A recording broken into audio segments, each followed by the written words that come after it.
Dear students, welcome once again to my YouTube channel. Hope this very video finds you in good health. See the topic: a serious road accident kills 3.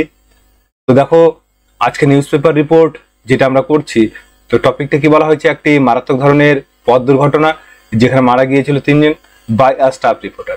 তো report যখন আমরা লিখবো সেই ক্ষেত্রে কিন্তু অবশ্যই আমাদের একটা হেডিং দিতে হবে এবং সেটা কার দ্বারা লিখিত হচ্ছে সেই বিষয় সেটা কিন্তু অবশ্যই দিতে হবে। তাছাড়া যখন শুরু করছে সেই ক্ষেত্রে যেখানে ঘটনাটা ঘটেছে এবং যে দিন হয়েছে, বিশেষ করে তার পরের দিনে আমরা রিপোর্টটা লিখি, কারণ পরের দিনের কাগজে কিন্তু সেই খবরটা ছাপা হয়ে থাকে। তো গঙ্গারামপুর 30 মার্চ 30 মার্চ এটা বলা হয়েছে। তাহলে এখানে কিন্তু একটা নিয়মের বিষয় চলে গেল। আর এটা কিন্তু আবারও বলছি নিউজ পেপার রিপোর্ট। কি রিপোর্ট? News paper report. অনেক সময় কিন্তু অনেক ঘটনার উপরেও কিন্তু রিপোর্ট হতে পারে, সাধারণ ঘটনা, সেগুলো কিন্তু আমরা কি বলবো? Report on event. Report on event অর্থাৎ কোনো ঘটনার উপরে রিপোর্ট রাইটিং। তো যাই হোক, আমাদের কিন্তু নবম এবং দশম শ্রেণীর ক্ষেত্রে কিছু পয়েন্টস দেওয়া থাকবে, অর্থাৎ সংকেত দেওয়া থাকবে, সেখান থেকেই কিন্তু আমাদের রিপোর্ট লিখতে হবে।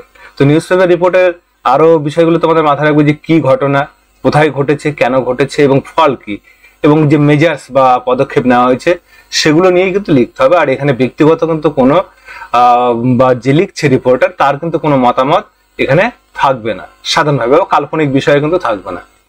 এখানে ভাষাটা যতটা সিম্পল হবে ততটাই বেশি ভালো হবে বা পাঠকরা বুঝতে পারবে।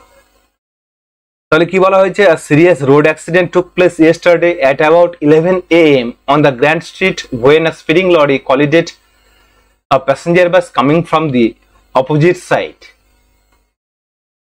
বাংলা বানাটা এরকম হতে পারে যে একটা মারাত্মক ধরনের পথ দুর্ঘটনা ঘটেছিল গতকাল at about 11 AM অর্থাৎ বেলা প্রায় 11টার দিকে।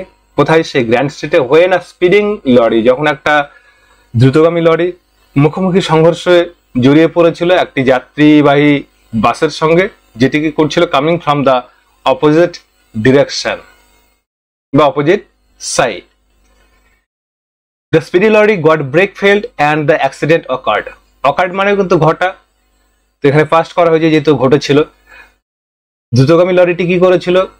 বা এর হলো ব্রেক ফেল হয়ে গিয়েছিল এবং এর ফলে দুর্ঘটনা ঘটেছিল। As consequences, 3 passengers including a child were killed on the spot.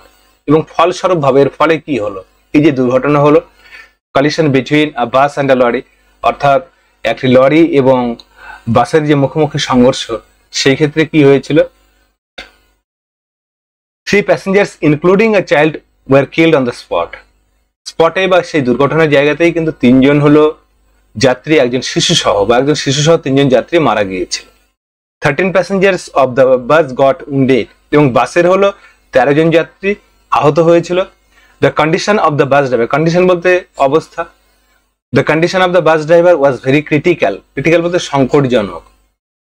বাস ড্রাইভারের বা বাস চালকের যে অবস্থা সেটা সাংঘাতিক ছিল। All wounded passengers were admitted to Gangarampur super speciality hospital. সমস্ত আহত যাত্রীদের ভর্তি করা হয়েছিল কোথায়? গঙ্গারামপুর সুপার স্পেশালিটি হসপিটালে বা হাসপাতালে। Local people blocked the road for half an hour. স্থানীয় মানুষরা কি করেছিল? হাফ অ্যান আওয়ার অর্থাৎ আধ ঘন্টার জন্য রাস্তা ব্লক করে দিয়েছিল, বন্ধ করে রেখেছিল। Police came and the normalcy অর্থাৎ স্বাভাবিক অবস্থা ওয়াজ রিস্টোর্ড। তাহলে পুলিশ এসেছিল এবং স্বাভাবিক অবস্থা ফেরানো হয়েছিল। Local MLA mister Madanlal announced compensation ₹2 lakh for each dead and ₹20,000 for wounded family. তো স্থানীয় এমএলএ যিনি বা যার নাম এখানে বলা হয়েছে মদনলাল বা মদনবাবু, কি ঘোষণা করেছিলেন? কম্পেনসেশন, ক্ষতিপূরণ, যে 2 লাখ প্রতিটি মৃতদের পরিবারকে এবং 20,000 আহতদের পরিবারকে। তো এই ছিল একটা ছোট্ট রিপোর্ট। এর মাধ্যমে কিন্তু আমরা অ্যাক্সিডেন্টাল যে রিপোর্ট সেটা কিন্তু অবশ্যই লিখতে পারি। তো আশা করছি ভিডিওটি না টেনে শেষ পর্যন্ত দেখবে।